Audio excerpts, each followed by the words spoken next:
এভাবে উন্নাটা টান দিয়া তোরও আমি ফাঁসাইয়াম, মানে ওর মা পিয়ার মা, তো তোরও আমি ফাঁসাইয়াম।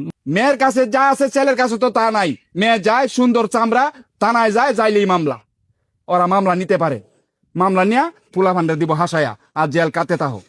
তারা তো আর সমস্যা নাই, জেল কাটাছে হুদায়, নিরহ মানুষ জেল কাটাছে। তারা আমাদের বাসায় যায়, তারা এই যে তর্ক বিতর্ক লাগে, তারপর আমি এখানে ছিলাম, তারা চিল্লাচিল্লি করতেছে। আমি পরে বললাম এটা একটা ভদ্র ফ্যামিলির বাসা, এরকম আপনারা চিল্লেন না, আপনারা চইলা যান। ওরা চিল্লাচিল্লি পরে দেয়, পরে আমার হাত থেকে ফোনটা খাইরা নেওয়ার পরে দে আমার পকেটে বললাম ফোন। পরে কি করছে ওরা, কি করছে, দর্শন মামলাটা পুলিশ যাচাই বাছাই না করেই অভিযোগ দিল।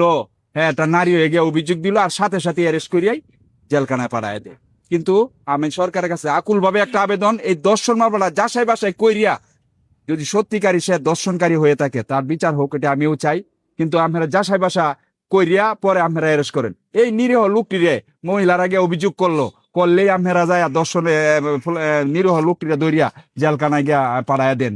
কিন্তু এটা আসলে এটা ঠিক না, এই বিষয়টা আসলে ঠিক না। এটা কোন ধরনের যে আইন, বাংলাদেশে কি আইন যে করছে আমি এটা বুঝি না। সরকারের কাছে আকুল ভাবে আবেদন, দর্শন মামলা হইলে এটার আগে যাচাই করতে হবে, যাচাই করিয়া পরে বাদে আসামি ধরুক, এটা বিচার হোক, এটা আমি চাই। না, এটা একটা ভাবা বুবা একটা ছেলে ইমরান, তারে আনছে আজকে প্রায় 10-15 বছর ধরিয়া।